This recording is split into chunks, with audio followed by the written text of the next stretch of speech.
Well, praise God. I guess I should do this video. I'm out here in this lovely part of town, driving past, I got myself in one of them neighborhoods where you ain't gonna see a brother or a sister for miles. And, one of the things that I have to do as I reach retirement is, if I'm going to sit there and say that the white man is not holding down the black man, that the black man is not being controlled by white supremacy, regardless of all the black millionaires and billionaires out there, if I'm going to say that the white man is not holding down the black man, that white supremacy or white privilege does not keep the black man from moving forward, if I'm going to say that, then I have to be an example of that. I feel I'm already an example of that because of my attitude and how I've strived to get here and there, and I've done it. And then the pandemic came, and now we got, I live in a situation that is becoming ghetto. My neighborhood, little neighborhood. I live in this predominantly white, successful neighborhood. I mean, the golf course and the country club is right across the street from me. But back there in my neighborhood, we've gotten some jailbait behind black folks living back there now since the pandemic. And a lot of the Napoleon people are moving out. Black people are moving in. And it's starting to put me back in time. It is literally starting to put me back in time. The very thing that I'm trying to get away from. But is that the white man's fault? No. One thing I've learned about rich white people, white people who own properties and businesses, and white people who keep moving their business from one place to another. One thing I've learned about them is that they leave crumbs. And black people always go for the crumbs. They leave crumbs. That's just like, and who made that comment? Like, I don't think a white man made that statement that says, oh, one man's trash is another man's treasure. And that's not necessarily true. And I don't think it was a white man that made that statement. I think it was a black man that made that statement. A man's trash is another man's treasure. And I remember when, I did live in the ghetto and I did live in the projects. I remember we used to go, I was taught by other black people how to go into the trash, okay, and dig out stuff. I'm serious. I was taught how to go in the trash. Like I got half my furniture out the trash. I got furniture out the trash. I got TVs out of the trash. You know what I'm saying? Even my ex-wife was into that. I said, sweetheart, why don't we just buy some furniture? Oh, you ain't got no money to buy the furniture. Well, maybe I can save up. Damn.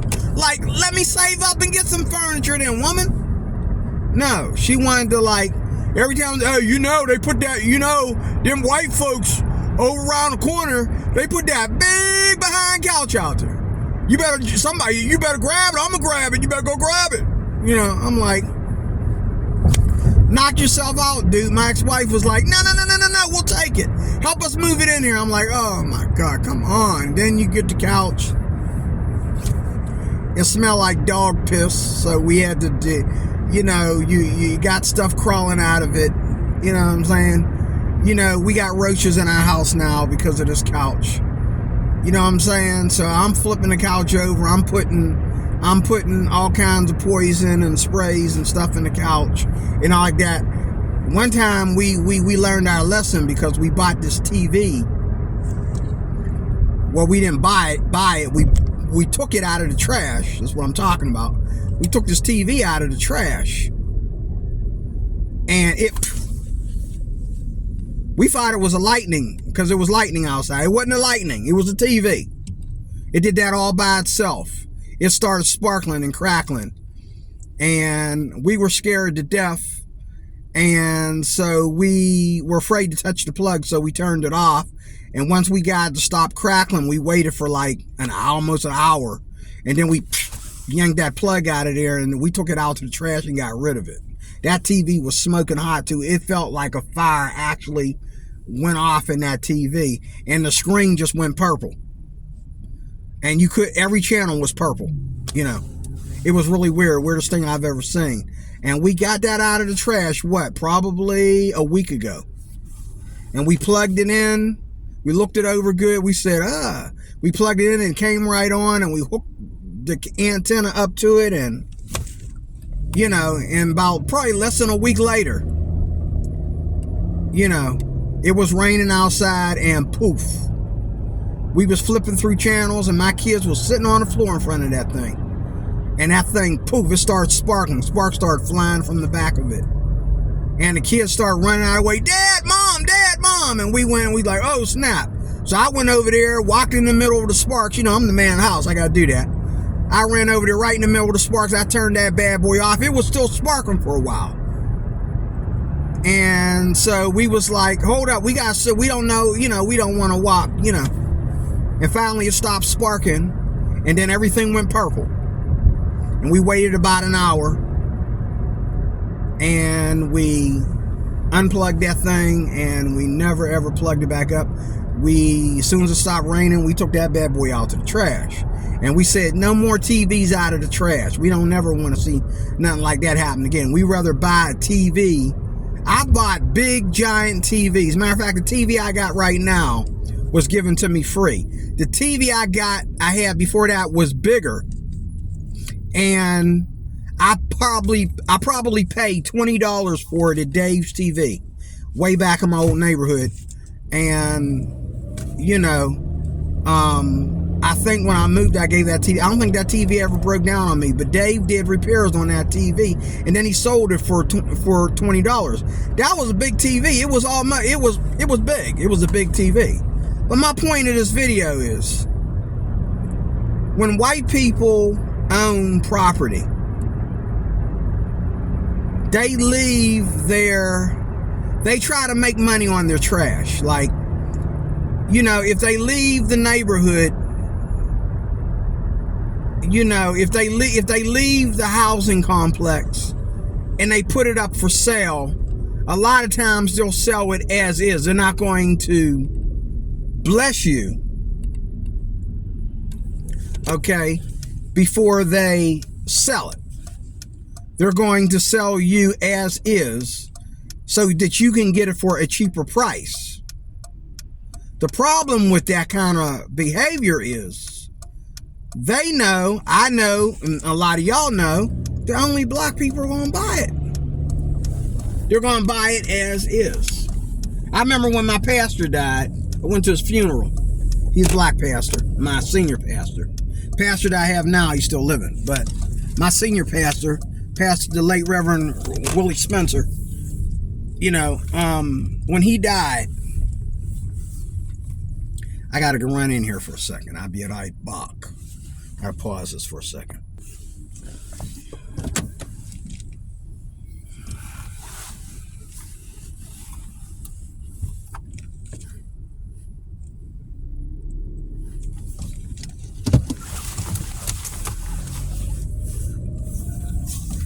Okay, so my point is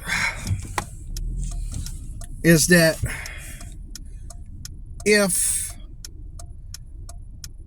you got to understand one thing in the world, and whether white people created it or whether they got it from other nations.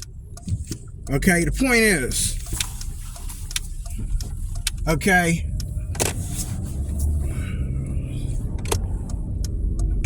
the point is,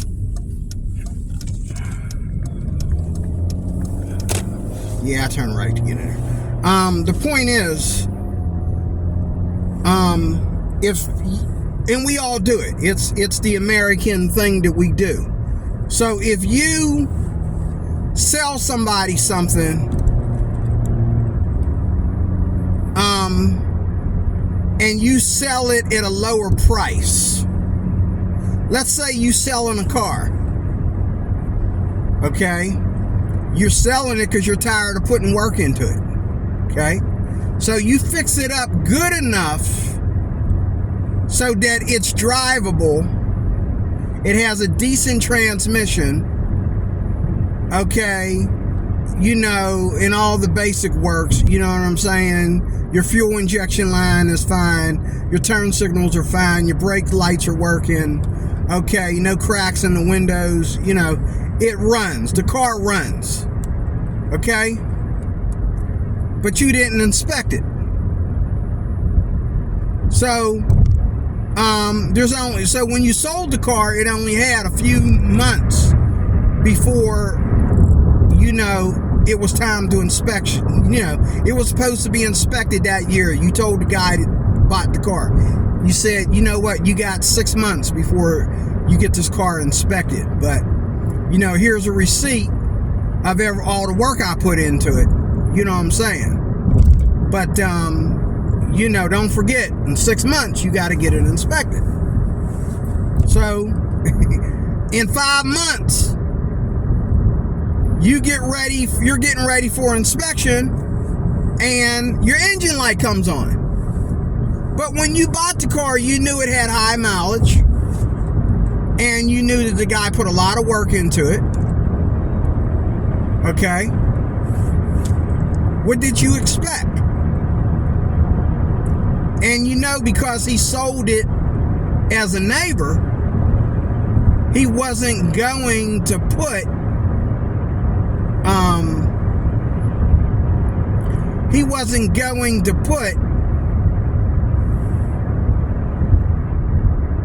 a whole lot of money into it, and he wasn't going to give you a warranty on it because he's selling it to you as a neighbor. Okay? So, my point is, if you buy another man's trash, or you buy another man's, excuse my French, half-ass house, half-ass car, okay?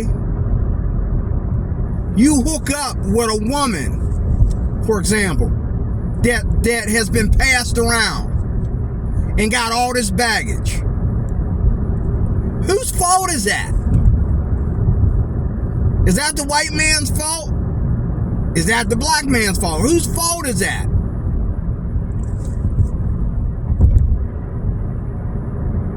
This car that I'm driving, when I get my next car, if I can sell this car the way it is, I will. I'm not going to get a lot of money for it, but I will sell it. And it hasn't broke down on me, but if it decides to break down on you, whose fault is that? Okay? But y'all look at the white man and y'all accuse the white man of all this supremacy. This black supremacy, this white supremacy. And the fact still remains that there is no political scientific proof of that. There's no proof of that. Where's the white supremacy come in there? Because a white man knows how to sell a house and take part of that money and buy the bigger house. He knows how to sell cars. How often do black people sell cars? Okay? He knows how to sell cars and take some of that money to buy the better car. And some white people know how to do everything by straight cash. They don't even use credit. They do everything by straight cash. They always got something to sell. White people are smart like that. They always got something to sell. They always got assets. They always got something to sell. Okay, they always, you know what I'm saying? They know how to pull something out of their house, pull something out of their hat, okay, and get a deal on it so they can skip town or whatever they need to do. Okay? I've seen some of the most poorest white people I've ever met, and I worked with them. We worked the job together. And they was broke as a dog. They had bills that were going through the roof. And they were making the same money I was making. But they knew how to go out there and take whatever little bit they had and do what they need to do. I mean, I know a guy who left town with his broke self. He went into the better town to make money for himself. I also know a white dude who got out of prison and was straight up broke. And he went to one of the most beautiful parts of PA. I think he went to Gettysburg. He went all the way, you know, we helped him get a bus ticket. He went all the way to the best part of Pennsylvania. That's where his family lived. Went out there, he asked for a loan. He asked if they could help him until he gets on his feet. They turned him down. This is a white man. If it was white supremacy, they would make sure they take care of the white brother. But white people don't take care of white people like that. He just got out of jail. They wasn't giving him squat. Even though he's clean, he was a good guy. I know because he went to church with me. I know he was clean, you know. He deserved a second chance. They wouldn't give it to him. See, that's another thing you don't think about white people too. Like white people, if white supremacy is true, then white people should never ever be against white people. White people should never ever deny white people anything. You automatically get in, you automatically get protected, you get money, you get everything you get because you are white. So you get yours because you're white, because somebody white is going to look out for you because they don't want you to end up black. That was what I see as white supremacy. Is white people always handing white people the easy way to go so that they don't end up like us. And a lot of y'all think that's true. It's not. I watch white people every day get rejected by their own parents, rejected by their own ex-husbands, ex-wives, their own children getting rejected by their parents. Okay, you know what I'm saying? You know, you old enough to go out there and work. I know a millionaire, okay, that made his sons pay their way through college. Well, he made his one son pay his way through college because his one son was fickle about what he wanted to go to school for. So he went to school and he dropped out to take something else. So he owed the school, he owed money back. He didn't get that grant money back, or well, he was too overqualified for grants. They wouldn't give him grant money. His dad was a millionaire. He had to pay straight out of his pocket. So, but when he got fickle, which anybody can be fickle, that ain't no reason, you know, to refrain, you know what I'm saying? I mean, at least he was still trying to go to school. He would not, okay? And he simply told his son to go work and put your way through school. My man had to work for McDonald's. But this is the realities about white people that black people don't want to talk about. They want to talk about that. How the heck I come all the way down here and I just like walk into my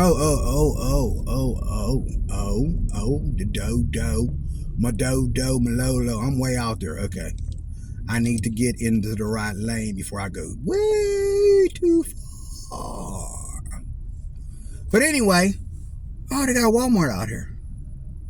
I knew they had one out here. I started to look at my GPS to see if they had a Walmart out here. But anyway, in closing, I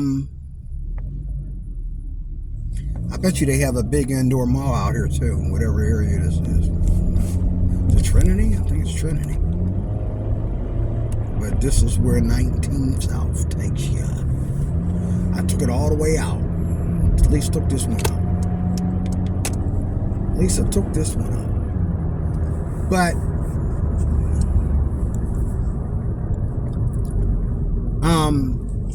it's not the white man's fault if you keep buying the white man's trash. And you said so out of your own mouth. Another man's trash is another man's treasure. And that's not true. That's not true. Because like that TV that I took out of the trash that some white man left in there, put in there because it was broke. Yeah, it worked when I plugged it up. Okay, it worked when I plugged it up. But after that, it was all over. It's all over, Jack. It was over. It worked after I plugged it up. But give it less than a week, that thing started sparkling. It almost set my house on fire. You know what I mean? And then even some of the furniture. Now, if a white man came to me and said, I have a couch over my house, I'm getting ready to throw it out. And a lot of times they did do that. They gave me their trash. And they let me know what I was getting into when they gave it to me. They said, I got a couch. I have this couch. And one guy was so determined to give me his couch because he asked one of his white relatives if they wanted it first. And I kept telling him no. And he held on to it for another week. And I'm thinking, this dude really wants me to take this couch. He's like, it's free, man. I'm like, okay, man, but I ain't got no room for it.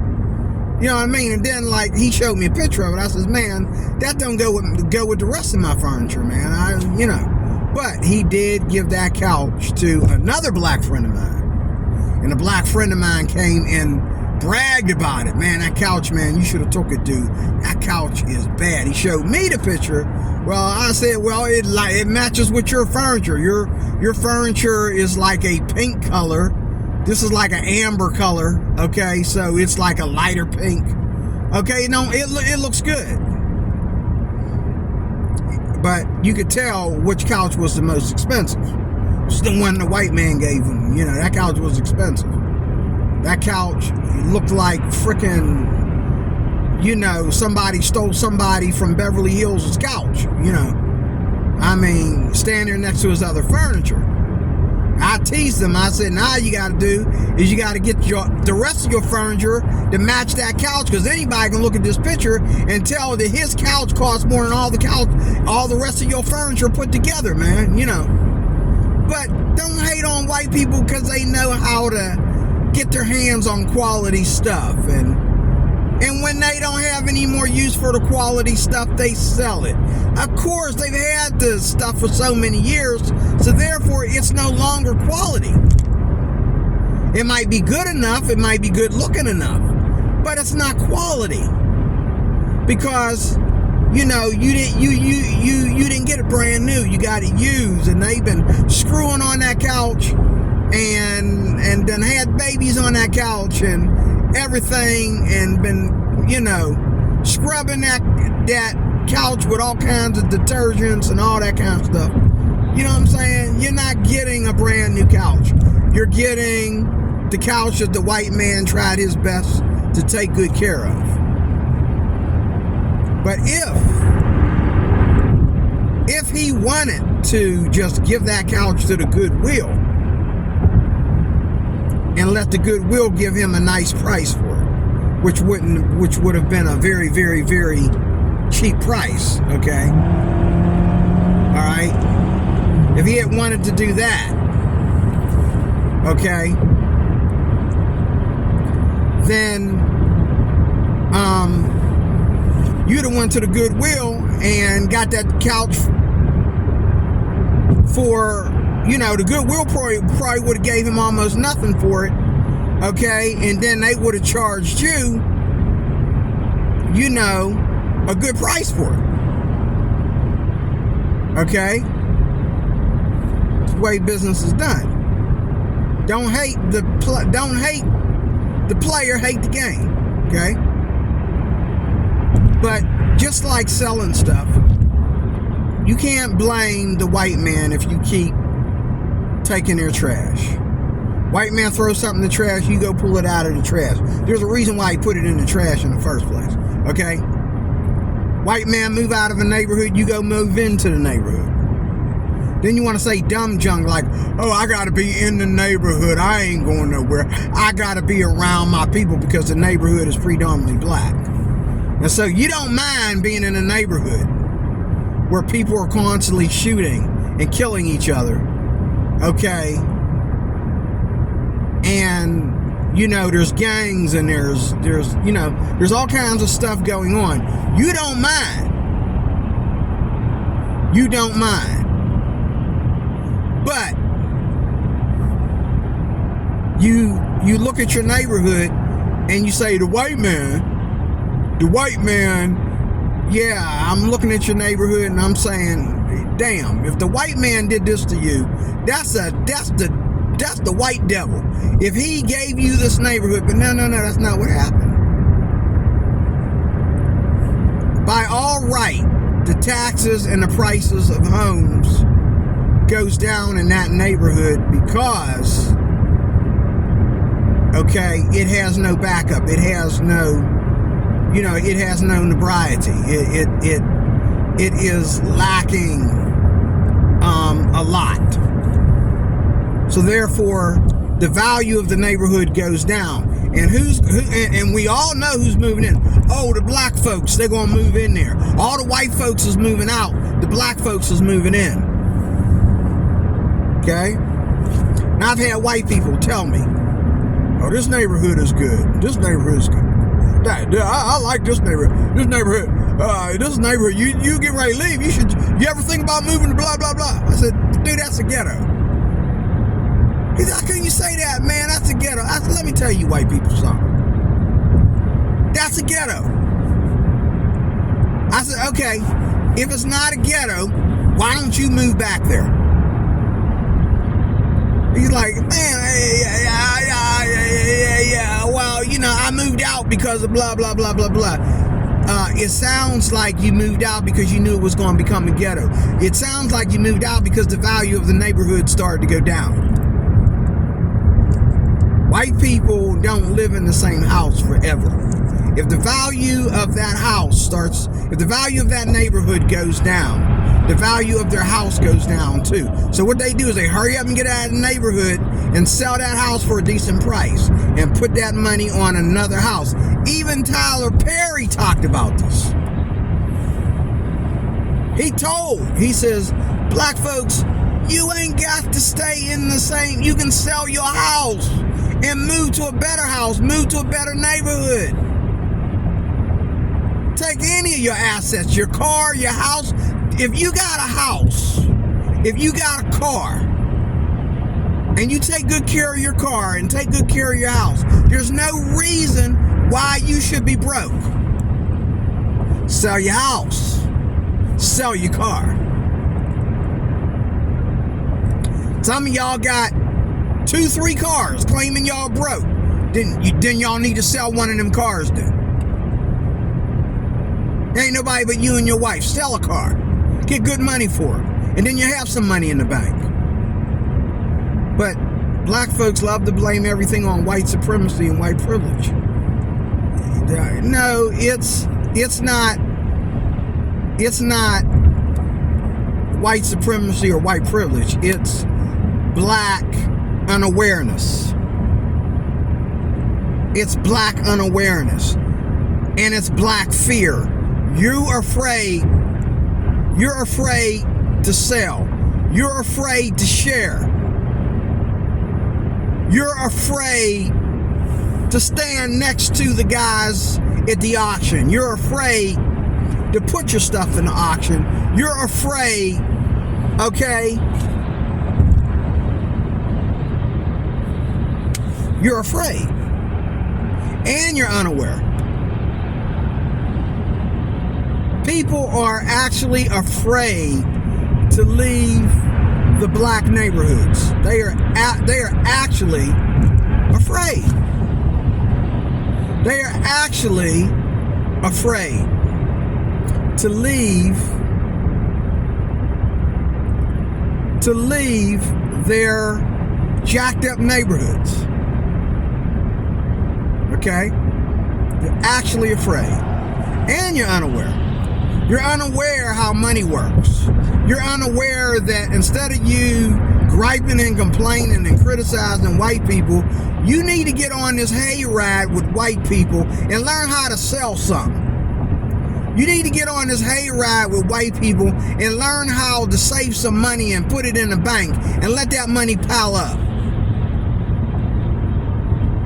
I've seen white people go out and work second jobs so they can put money in their bank account. The one job, okay, the cost of living is getting hard. We can't afford a car, blah, blah, blah, blah. So he worked 2 jobs. But he didn't just go work 2 jobs, okay, and be all stressed out. No, he worked 2 jobs knowing that he was going to quit after he worked a certain amount of time. He worked that second job, and after he got his car, he quit. But he worked that second job, he caught all his bills up, he bought a car, and then he quit that second job. Ding dong, smart guy, smart guy. Smart guy. But another man's trash is not always another man's treasure. Now, if I'm a homeless man, okay? If I'm a homeless man and some white man give me a whole house, I don't care if that house got a small leak in it. I'm homeless. Oh yes, that is my treasure, because I'm homeless. That's just like I told you a story about where this pastor, he gave me his house, okay? He gave me his house in the ghetto. I was homeless. But man, I lived in his house better than I did my own before I was homeless. He had a big screen TV, he had a big old living room, a kitchen, okay? You know what I'm saying? He had everything in that kitchen. He even left food behind. I didn't have to go shopping for a while.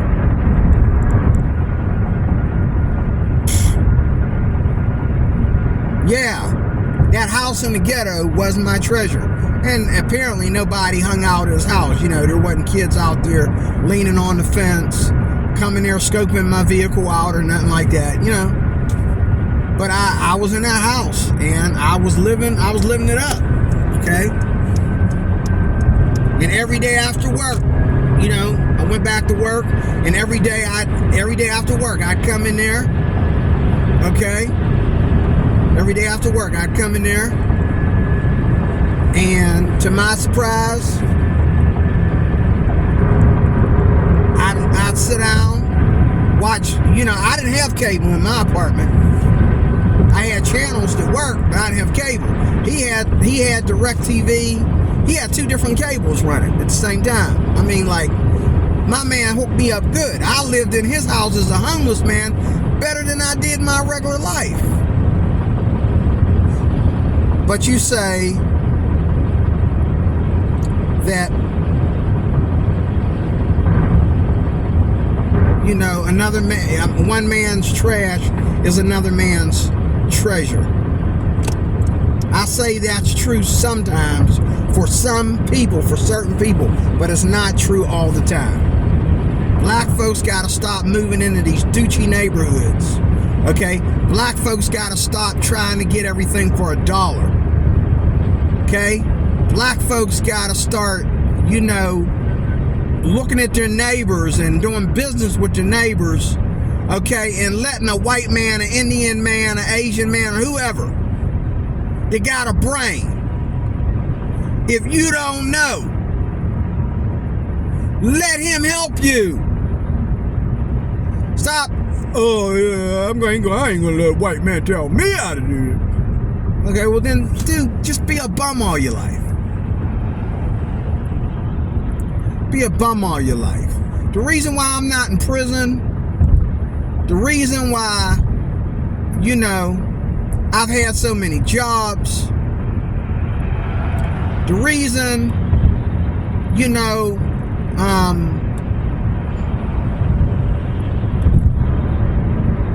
why I've been able to learn certain things and take an interest in certain things even, is because of my respect for white people.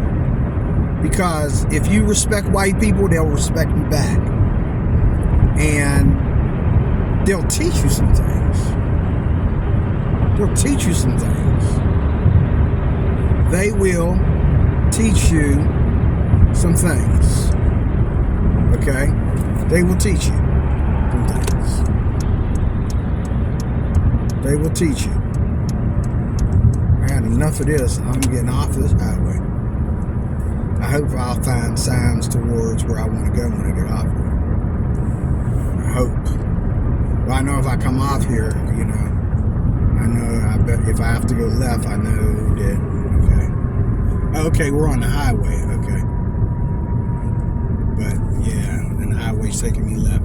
That's about right, and it's taking me, that's good, that's real good. That's what we have to do. We want to go, I think. Oh no, that's taking me back out. No, we're going to go down here before we make a left. We need to go down here before we make a left. That's taking me back. I've been out here before. Bridgefield, left lane. I knew it. Yep. Left lane. Yep. Just like this guy. I got to get over here. Just like this guy. We need to be over there in that left lane. This is like coming off the highway over there in my old hometown. Yep, and then we got to make a left. Oh, well then, or we can stay in the left lane. But anyway, I need to get home. Lyft didn't give me no ride today. You know what I mean? I went far out from Pittsburgh, and I got one ride, and she canceled. I'm sitting there in front of her house, and she's canceling. While I'm sitting there blowing the horn, she's canceling. But,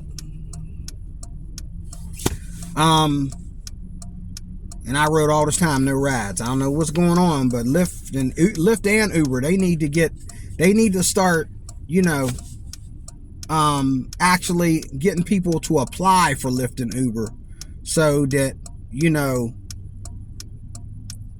okay, now I wonder how nice these people are going to be about letting us get over there.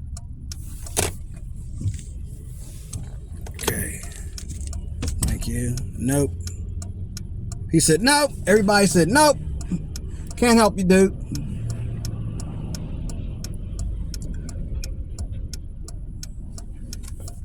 This is crazy, though. They should have a better way for us to get over there.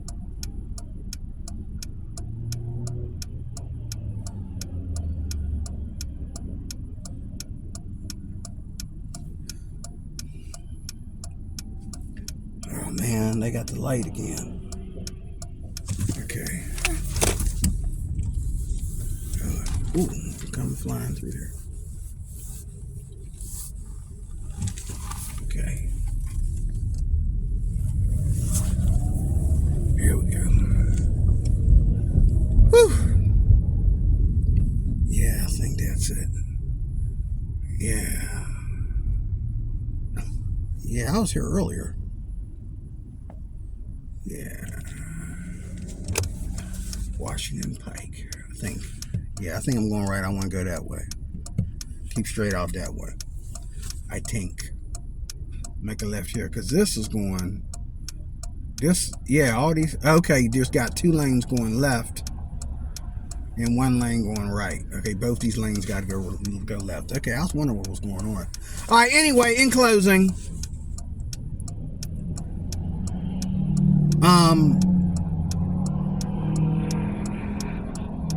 The white man's trash is not your treasure. Not saying that white people are always giving us their trash. But you have to understand, Mr. and ma'am, that You are always looking as a black man, not because white people demand it to be so, but because you allow yourself to be brought up to be so like that. Like my mother was poor, and I knew, but my mother tried. She tried to do better. She tried to break free. She tried to break free. Okay? My mother did try to break free. Okay? My mother did try to break free. She did try. And now this is the part of Bridgeville that I have not explored. This is beautiful. It's beautiful out here. Nice little city. Little countrified city. Nice little city. Vape Crusaders. Get up out of here. If you don't get up out of here. I have been out here before. I remember I had to drop somebody off out here for Uber. I remember I brought a girl out here for Uber. And I asked her, I said, what neighborhood is this? She said, Bridgeville. I said, I didn't know this was Bridgeville. Yeah, I remember that place back there, that vapor place. I took her back there. But, I'm going to just keep out straight. Oh, there's Bower Hill Road. This is Bower Hill Road. That's probably where I need to go. Well, this will take you to Murray. No, that's Murray Avenue there. Any one of them will take me. See, Bower Hill Road, I think I'm supposed to go through Bower Hill Road. Also think, though, if I keep out straight, I'll keep out straight. I got time. I can go out straight.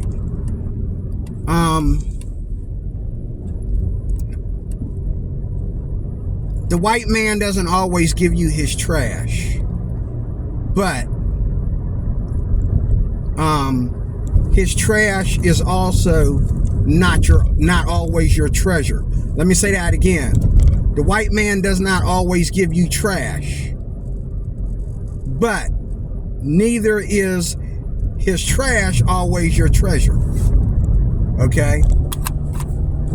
White people don't say stuff like that. Another man's trash is another man. One man's trash is another man's treasure. White people don't talk like that. Only black people talk like that. Then they get mad when the trash is actually trash. Yeah, dude, you get what you pay for. Dude, what do you want for free? And I've had white people scream at me back in the day, when I was younger. Dude, what do you want for free?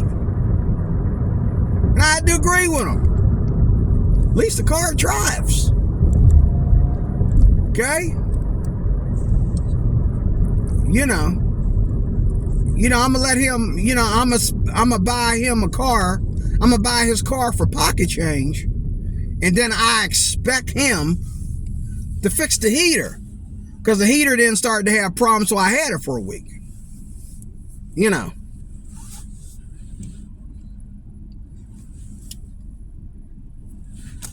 But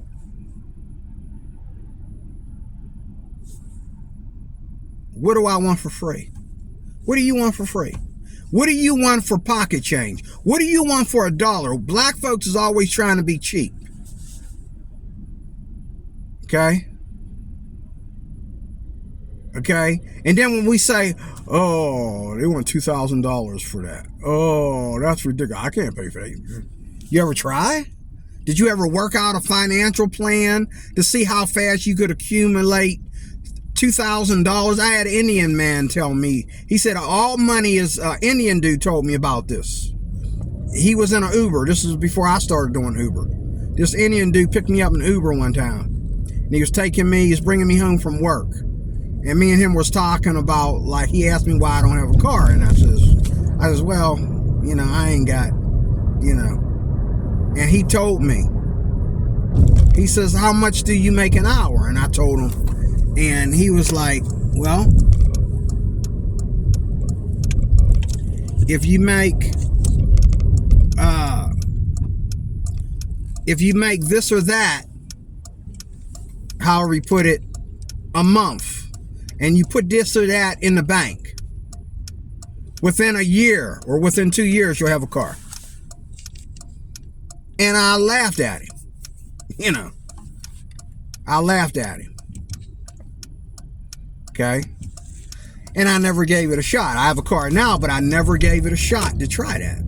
You know, I never gave it a shot. I need to get over there. Put my turns. Oh, okay, he's doing it. Okay. I'm following you, bro. But, okay, good. You want my lane, I'll get over here in your lane. That works for me. That's good. Because I need to stay straight.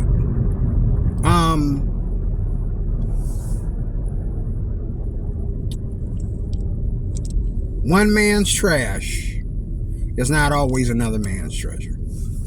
Okay? You can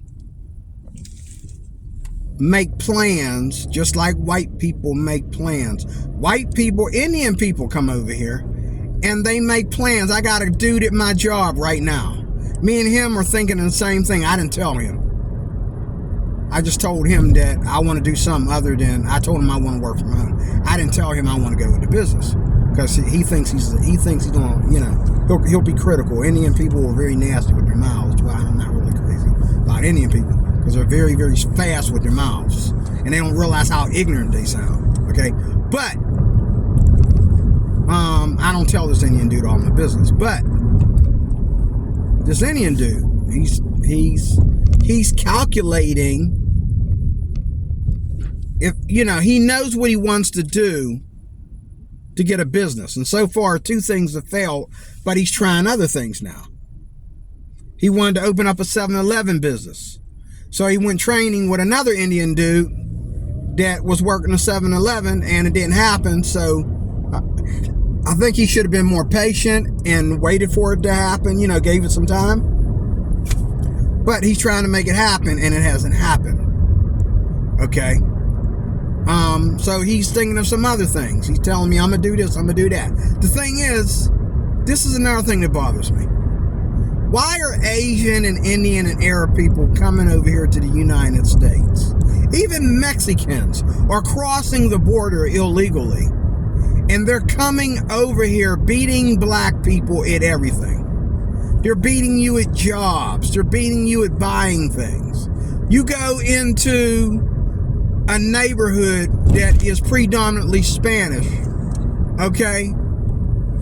You're not going to see a house that looks like it's going to fall on you, man.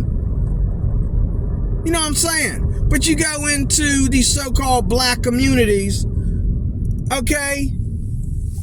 You're at a house that looks like it's about to fall over. You're afraid to walk on that side of the street. Okay? When are we going to get to the point to where we are American enough that we do not need to continue to kiss anybody's behind but our own? When's it going to happen? When are we going to make it happen, black folks? And the Indians and the Arabs and the Asians, even Africans, are coming over here to the United States and they're beating black people at everything. They're coming to your job and making more money than you at your job. And they're looking down their nose at you at your job. They ain't even been here a year. And they're looking down their nose at you at your job. You go in there, they say, oh, this is Ahmad, blah, blah, blah, blah, blah, blah. Okay, he's looking down his nose at you like, you dumb nigger. You've been here how many years? You've been through slavery and you still working for the white man. I got the white man working for me. You still working for the white man. He thinks you're an idiot.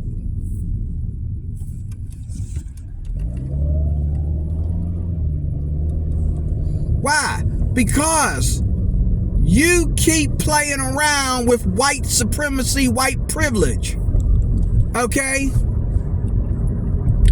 Well, I was just out here.